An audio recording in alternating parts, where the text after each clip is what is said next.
Hello everybody, welcome into another lesson. So today we are going to talk about converting rectangular equations into polar equations. The idea is we will take a rectangular equation such as this, convert it into r as some function of theta. That's the general form of a polar equation. In order to do that, there are a few tricks we can use.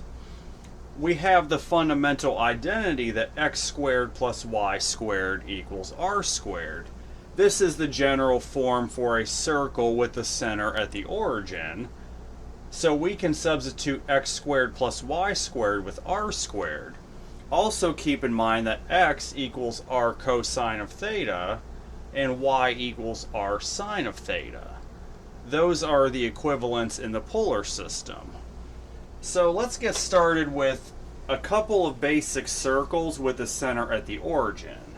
When the center is not at the origin, it changes slightly, but we have a circle here with radius 3 center at the origin. X squared plus y squared equals 9. Well, if x squared plus y squared equals r squared, we can just substitute that with r squared on the left-hand side. So you would have r squared equals 9. Now, generally, we try to solve for r to the first power whenever we're able to. You take the square root of both sides, you would get r equals 3.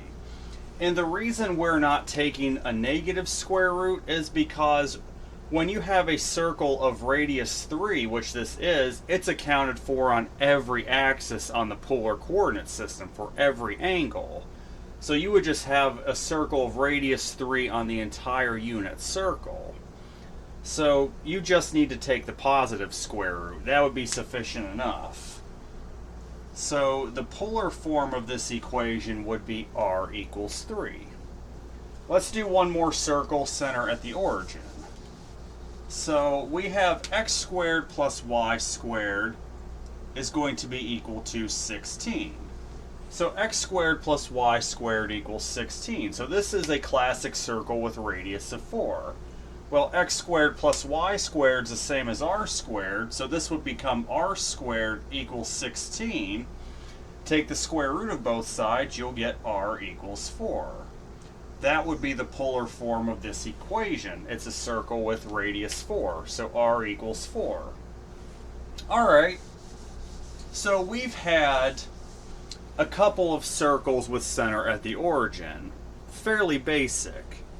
Now let's get into some lines. To start with, let's do a horizontal line. Let's just say we have y equals 4. So we have a standard horizontal line through y equals 4. How would we convert that?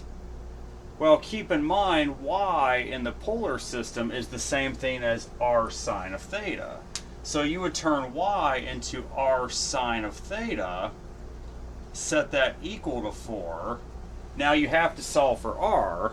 That's the ultimate goal. So divide both sides by sine of theta. You would get r equals 4 divided by the sine of theta.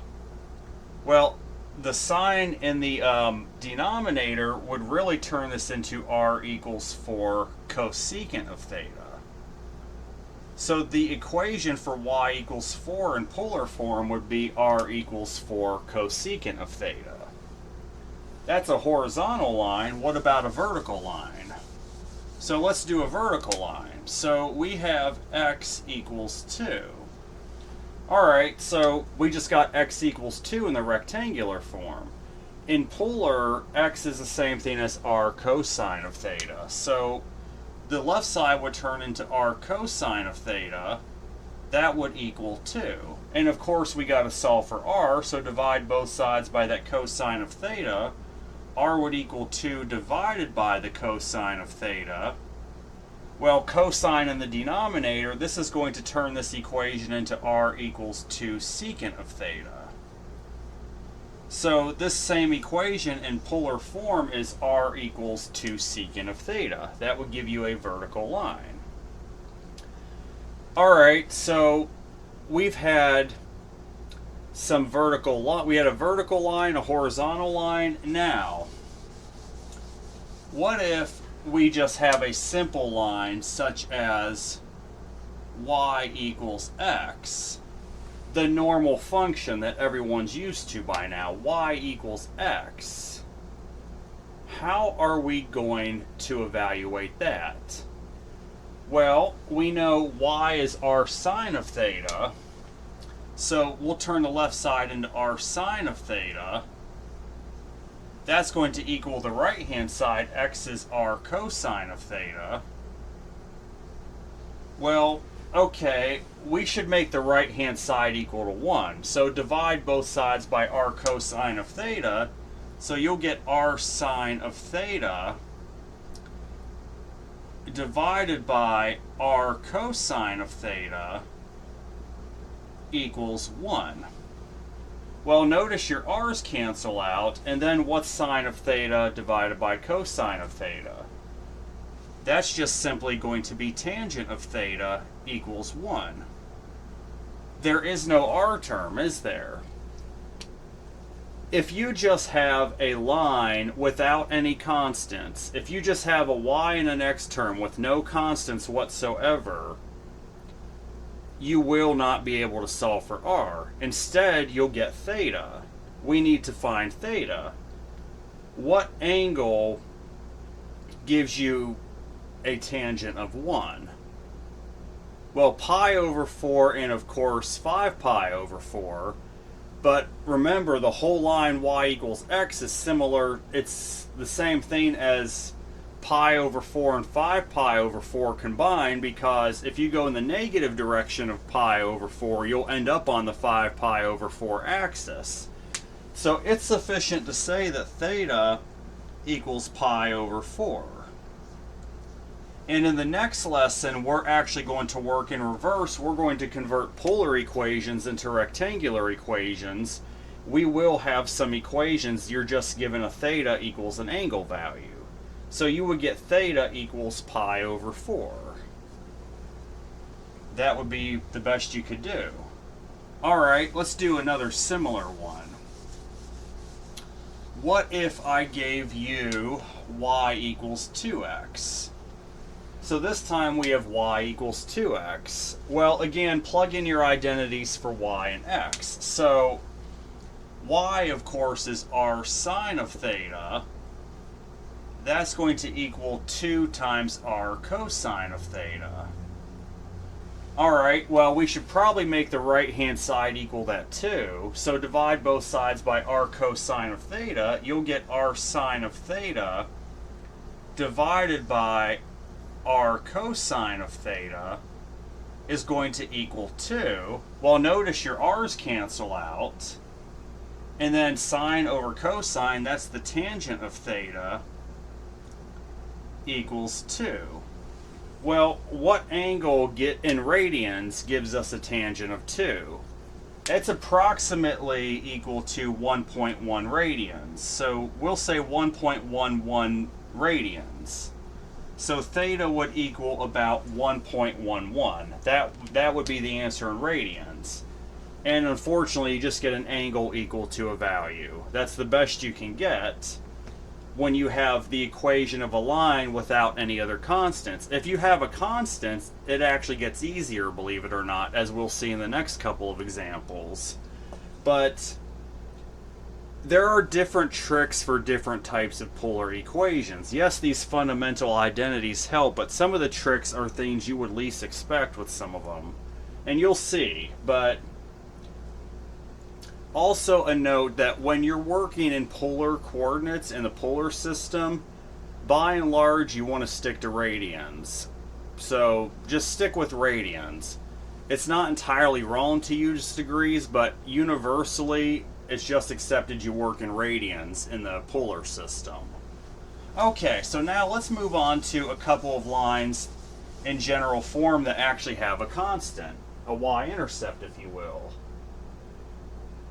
So what about, we have something like 3x minus 6y plus 2 equals 0. So we got 3x minus 6y plus 2 equals 0. Well, good news is we have a constant this time, and this line is either what you call general form or standard form.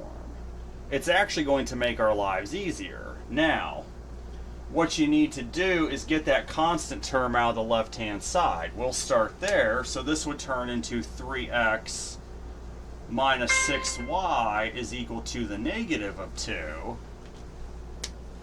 I hope no one's messaging me. Okay, good. Just a stupid notification. But now we know x is r cosine of theta, so let's begin converting this into polar. So this would be 3r cosine of theta minus 6r sine of theta is equal to negative 2. Notice in both terms we can factor out an r on the left-hand side, so this would be r times 3 cosine of theta minus 6 sine of theta. And yes, you're pointing out you can also factor a 3, but in the end it's not going to do any good. You'll see why in a second. Well, that would all equal negative 2, and then you just solve for r, so divide both sides by this quantity. You'll get r equals negative 2 all over 3 cosine of theta minus 6 sine of theta. And if you factored out a 3, it's not going to cancel with anything in the numerator and reduce this, so there really is no point in doing that. So this equation in polar form would be r equals negative 2 divided by 3 cosine of theta minus 6 sine of theta. Let's do one more classic line. So let's say we have 4x plus 7y minus 2 equals 0. So we have the equation of another line in either standard or general form, however you like to refer to it. Both mean the same thing. And you have a constant, which is good. Well, let's go ahead again, get that constant out of the left-hand side. So add 2 to both sides. You'll end up with 4x plus 7y is equal to positive 2. Now let's begin making the polar conversion. X is r cosine of theta, so this would be 4r cosine of theta plus 7r sine of theta, since that's the same thing as y. All that is going to equal 2. You have a common r you can factor out, so you would have r times the quantity of 4 cosine of theta plus 7 sine of theta is equal to 2, and then you can just solve for r by dividing both sides by this quantity. You'll get r is equal to 2 divided by 4 cosine of theta plus 7 sine of theta. That would be the equation of this line in polar coordinates. R would equal 2 divided by 4 cosine of theta plus 7 sine of theta. Alright, so we've done a couple regular lines. Now, let's do a couple of rational functions. Let's work on some rational functions. What the heck are those going to look like? So, for example, we just have xy equals 1.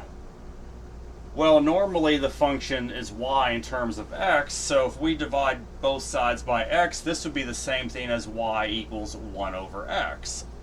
A very typical rational function. But in polar form, we could stick with the xy equals 1. I just wanted to prove to you this is a rational function. But we'll take the polar identities for x and y, so you'll end up having r cosine of theta times r sine of theta is equal to 1. Well, this would actually turn into r squared sine of theta cosine of theta is going to be equal to 1. So then, what we want to do, this is going to be one of those where we really can't solve for r to the first power. In polar form, it's generally considered bad practice to have square roots or radicals because the square roots are almost irrelevant because the way the axes work in the polar system, the negative is just going to still go around the other ways and fill everything in. So you can just leave it as r squared to avoid having radicals. So here's the thing now. Let's solve for r squared. So r squared, of course, would equal 1 divided by that sine of theta, cosine of theta. Now, what's a good trick with this? Doesn't this almost look like a trig identity we previously had?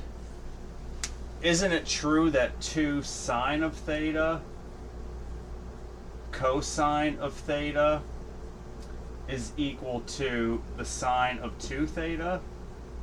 If we remember that double angle identity. So that would mean if we divide both sides by 2, that sine of theta, cosine of theta, is actually going to equal 1/2 of the sine of 2 theta. So knowing some of these trig identities is actually very nice. So we can say r squared equals 1 divided by 1/2 of the sine of 2 theta. Alright, well, why don't we take this one piece at a time? We know we have, this is the same thing as 1 over 1/2 times 1 over the sine of 2 theta. So let's take this a piece at a time. 1 divided by 1/2 just turns us into 2, right? So r squared is going to equal 2 times the 1 over the sine turns us into cosecant of 2 theta. So in the end, the polar equation you should get is r squared equals 2 cosecant of 2 theta. And I do have another rational function. We'll demonstrate with another. So let's see here.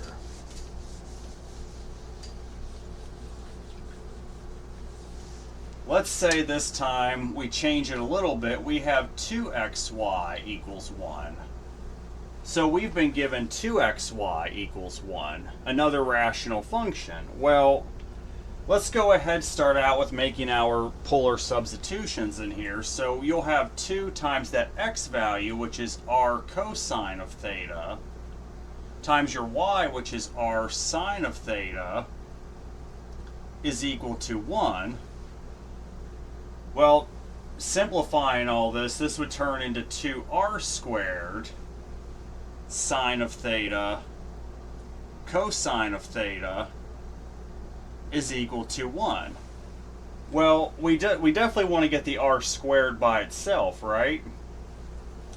So divide the left side and the right side by 2 sine of theta cosine of theta, so you'll get r squared is equal to 1 divided by 2 sine of theta cosine of theta. Well, again, what is 2 sine of theta cosine of theta? That's the same as the sine of 2 theta. So you could say this is r squared equals 1 divided by the sine of 2 theta. And since the sine's in the denominator, this is just the same thing as r squared equals the cosecant of 2 theta. So this function actually turns out to be r squared equals the cosecant of 2 theta. Alright, so we've done some rational functions. Now, let's do a couple parabolas. We are going to do a couple of parabolas here. Now these can get tricky, very tricky. So let's say I give you something like x squared minus 4y minus 4 equals 0.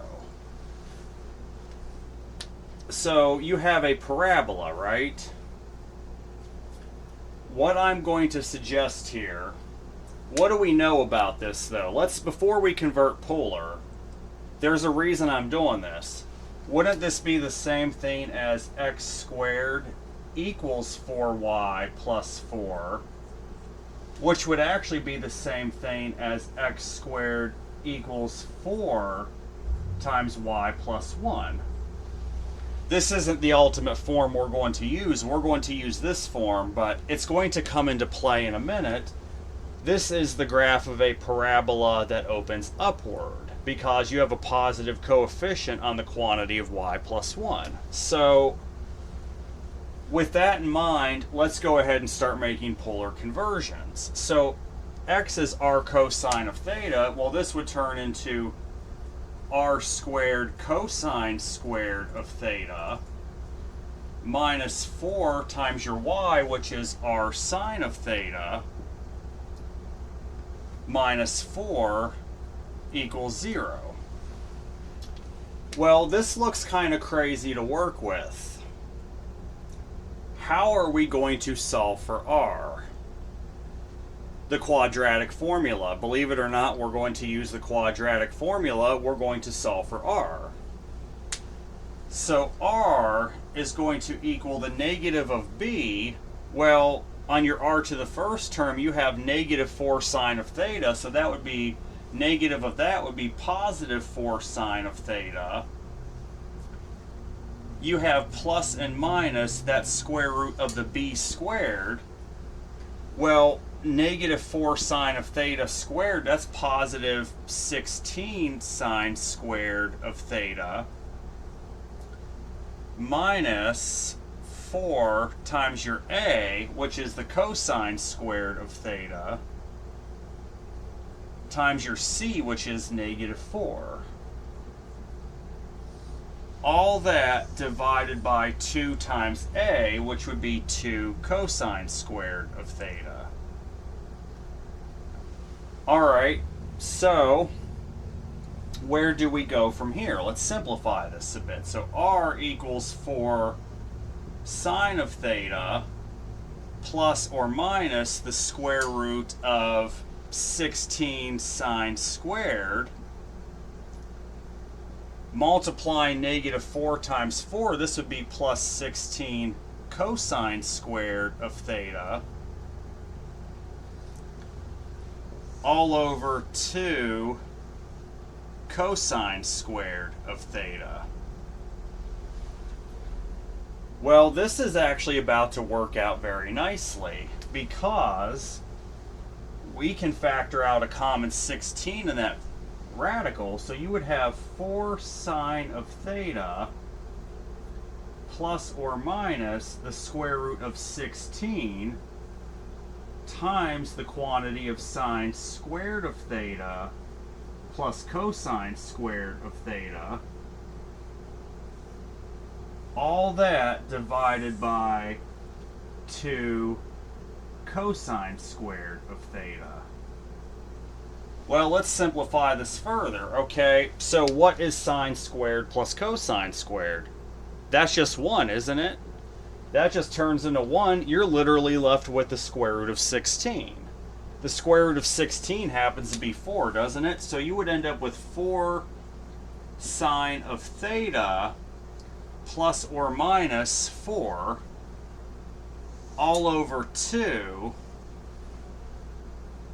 times the cosine squared of theta. Well, a trick is, what can we use for cosine squared? Isn't that the same thing as 1 minus sine squared? So this would turn into 2 times the quantity of 1 minus sine squared of theta.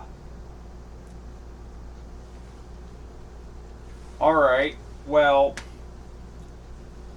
here's where this left or right branch, here's where the plus and negative come into play. Here is where we got the equation in normal form for a parabola. Notice how we said this parabola opens upward. That means we're only going to consider plus in the numerator. We're not even going to consider the minus.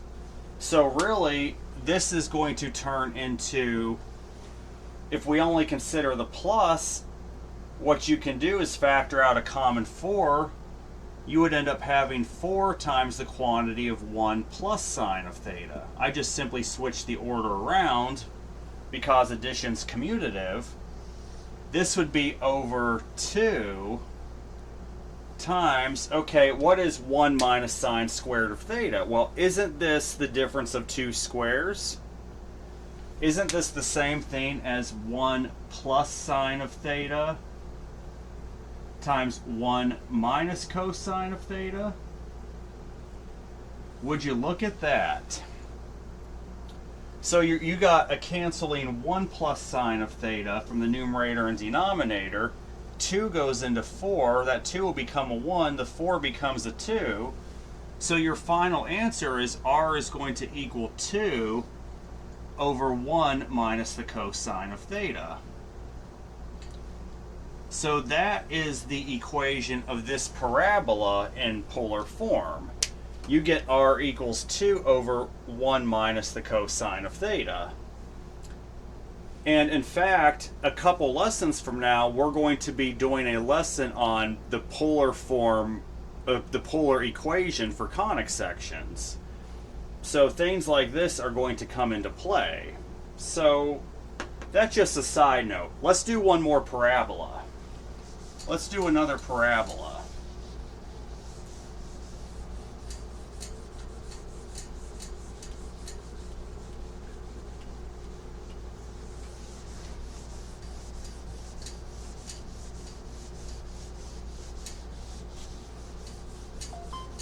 Okay, so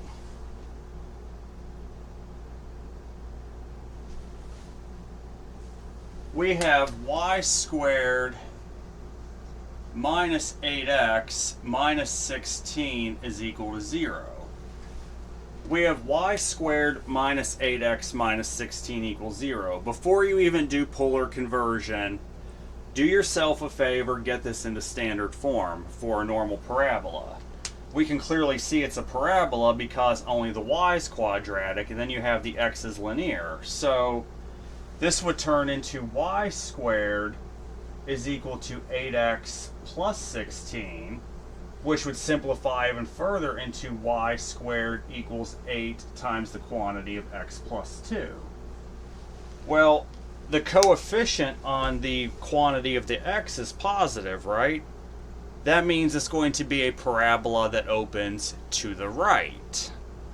It'll open to the right. So that's about to come into play in just a minute here. If you had a negative, it would open to the left. So, but it opens to the right. So here's what we're about to do then. We're going to take this form, start converting it into polar. So y squared, you take r sine of theta squared. So you would get r squared sine squared of theta minus 8 times x, which is 8r cosine of theta, minus 16 would equal 0. Well, once again, we're left with, we need to solve for r. Let's get a quadratic formula. So r is going to equal the negative of b. Well, on the r of the first term, you have a negative 8 cosine of theta. If you negate that, you would get positive 8 cosine of theta. Now, plus or minus normally, but let's save ourselves some work here. Do we need both plus and minus? This parabola opens to the right. We only need to consider the right branch of the square root, so that means we're just going to do plus the square root. Normally you would have minus, but in this case we're going to do plus because the parabola opens to the right. So plus the square root of b squared, well, negative 8 cosine of theta, you square that, you'll get positive 64 cosine squared of theta minus 4 times your a, which is sine squared of theta, times c, which is negative 16.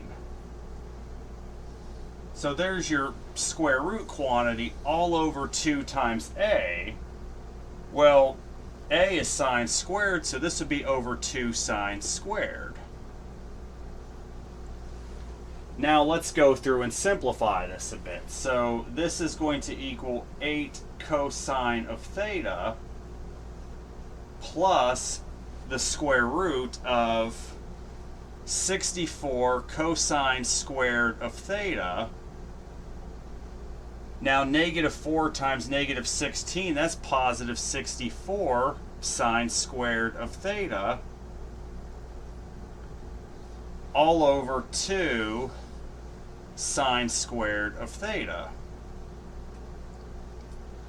Alright, so what do we notice about the radicand? You can factor out a common 64, right? So let's go ahead and do that. You would end up getting 8 cosine of theta plus the square root of 64 times the quantity of the cosine squared of theta plus the sine squared of theta.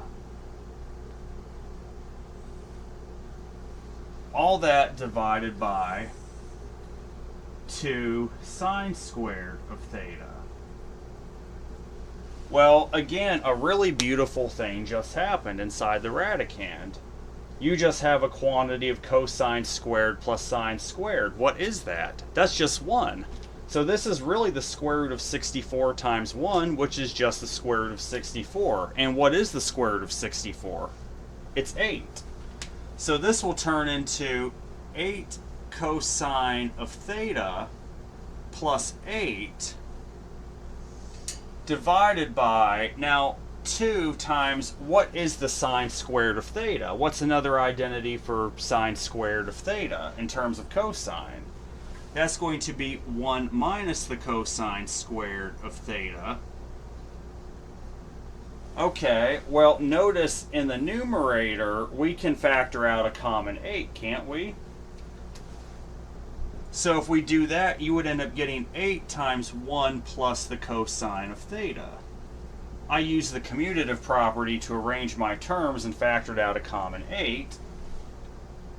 All that divided by 2 times, now 1 minus cosine squared's a difference of perfect squares, so this would be 2 times the quantity of 1 plus the cosine of theta times 1 minus the cosine of theta. Well, notice your 1 plus cosines of theta cancel out between numerator and denominator. 2 goes perfectly into 8 4 times. So the 2 goes to 1, the 8 becomes a 4. Your final answer should be r equals 4 divided by 1 minus the cosine of theta. So that would be the equation of this parabola in polar form. R equals 4 over 1 minus the cosine of theta. Alright, now if you ask me, that was actually, these two were actually probably the hardest part of the lesson. But let's do a couple circles with the center not at the origin. It changes a little bit. You're going to see how in just a second. You will see how very shortly, how that's about to affect everything.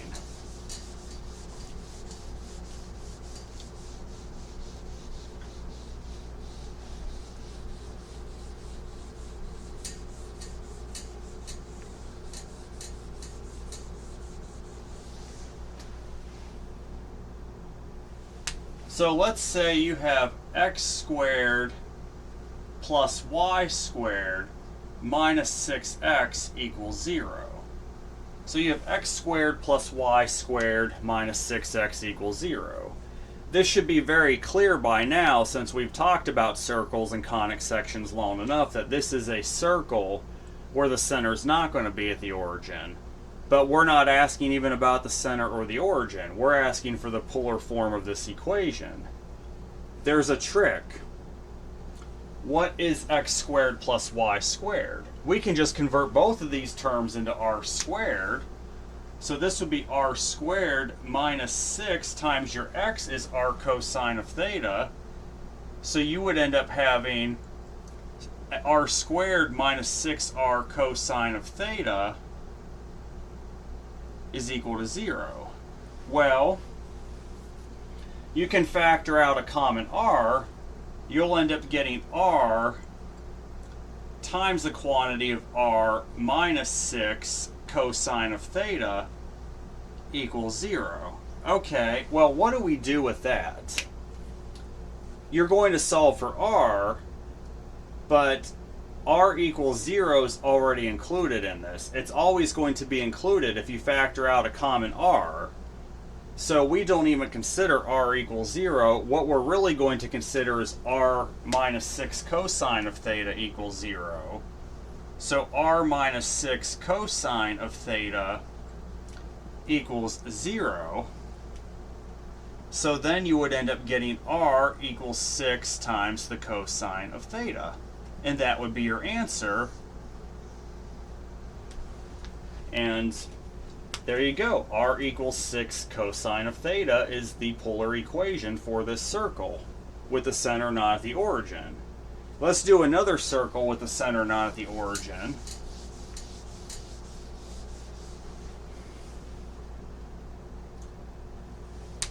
So this time we have x squared plus y squared minus 8y equals 0. So this is definitely another circle, but the center is clearly not at the origin. So x squared plus y squared minus 8y equals 0. Well, x squared plus y squared just turns into r squared, so that's easy. You'll have r squared minus 8 times your y. Well, y is r sine of theta, so this would be minus 8r sine of theta. That's going to equal 0. Well, we can definitely factor out a common r in the from this quadratic equation, so this would turn into r times r minus 8 sine of theta would equal 0. Again, in this form, we never consider r equals 0. That's always included. So what we're really going for here is just going to be r minus 8 sine of theta is equal to 0. So r minus 8, not ein, sine of theta equals 0. So solve for r is going to equal 8 sine of theta. And that would be the equation of the circle in polar form. R would equal 8 sine of theta. Alright. I got 3 more higher power equations. Let's do some higher power equations. So, let's say I get something like this. We'll have the quantity of x squared plus y squared, quantity squared, equals 9 times the quantity of x squared minus y squared. And at first this looks like a real nightmare. X squared plus y squared quantity squared equals 9 times the quantity of x squared minus y squared. Well, what is x squared plus y squared? That's just r squared, right? So this would turn into r squared squared is going to equal 9 times what's inside of here. Well, x is r cosine of theta. If you square that, you'll get r squared cosine squared of theta minus, if you square the y equals r sine of theta, you would get minus the r squared sine squared of theta. So now we've started down the road to polar coordinates. Well, r squared squared is r to the 4th. Now, in your quantity, you can just factor out a common r squared, can't you? So this would turn into r to the 4th equals 9r squared times the quantity of the cosine squared of theta minus sine squared of theta. Alright, well, in general, we only want to have an r term on one side of the equation, usually on the left. So let's divide both sides by r squared to get the r out of the right-hand side. If you divide both sides by r squared, you'll get r squared equals 9 times the quantity of cosine squared of theta minus sine squared of theta. And in theory, you could leave it like that, but we're not going to. if you remember double angle formulas from a while back earlier in the course, cosine squared of theta minus sine squared of theta is actually a double angle formula. That is, so cosine squared of theta minus sine squared of theta actually equals the cosine of 2 theta. That's the same thing as the cosine of 2 theta. So the final answer will actually work out very nicely. R squared will equal 9 times the cosine of 2 theta. And you can write your equation as such. So R squared would equal 9 times the cosine of 2 theta. Alright, I got 2 more higher power equations. So let's do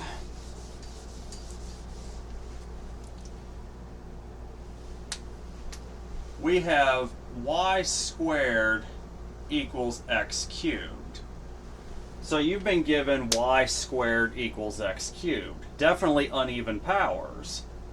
Well, there's no better place to start than converting the y's and x into their polar form. Y is r sine of theta, so if I square that, I'm going to end up getting r squared sine squared of theta is equal to the right hand side. If x is r cosine of theta, I cube that, I'll end up getting r cubed cosine cubed of theta. Now my recommendation is always take the side with the higher power. Let's switch places. So let's just swap positions here. So we'll have r cubed cosine cubed of theta is equal to r squared sine squared of theta. There is a method to my madness, because you want to get ultimately you just want to solve for r. You have an r on both sides of the equation. Well, you probably want to get the r out of the right hand side of the equation. So divide both sides by r squared. Doing so would just give you r cosine cubed of theta is equal to sine squared of theta. Alright, well, we're almost there. We have an r to the first power. So r is going to equal sine squared of theta divided by cosine cubed of theta. Well, can't we simplify this a little bit more? So this would be the same thing as sine squared of theta divided by the cosine squared of theta. All that times 1 over the cosine of theta. You multiply those, you'll end up back with sine squared theta over cosine cubed of theta. Now we have a couple of identities here. 1 over cosine is actually the secant of theta, so r is going to equal the secant of theta times sine squared over cosine squared is tangent squared. So in the end, the polar form of this equation should be r equals secant of theta tangent squared of theta.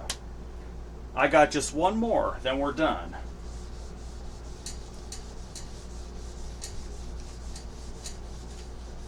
And we're going to switch this around a bit. We're going to have x squared equals y cubed. So let's do x squared equals y cubed. Well, let's start converting these into polar form. X is r cosine of theta, so if you square that, you'll get r squared cosine squared of theta is equal to, now y is r sine of theta, so if you cube that, you'll get r cubed sine cubed of theta. Alright, well, again, my advice is switch these positions so the higher power r term is on the left-hand side. So you'll have r to the third sine cubed of theta equals r squared cosine squared of theta. Now, in general, we want to have an r only on the left-hand side of the equation, so we need to get it out the right-hand side. So divide both sides by r squared. The left side would just turn into r sine cubed of theta would equal cosine squared of theta. Now we just need to solve for r. So r is going to be equal to cosine cubed of theta. I'm sorry, cosine squared of theta, excuse me, divided by the sine cubed of theta. Well, we can simplify this a bit. So this would be the same thing as cosine squared of theta divided by sine squared of theta times 1 over the sine of theta. And if you multiply these, you would end up getting cosine squared of theta over sine cubed of theta. Well, again, we have a couple fundamental identities here. What is 1 over sine? That's the cosecant of theta, so this would be the cosecant of theta times cosine squared over sine squared is cotangent squared. So in the end, the polar equation we should get is r equals cosecant of theta cotangent squared of theta. Okay, so that was it for converting rectangular equations into polar equations. Next lesson we're going to work in reverse. We're going to convert polar equations into rectangular equations. So I hope everybody has a great day. Take care.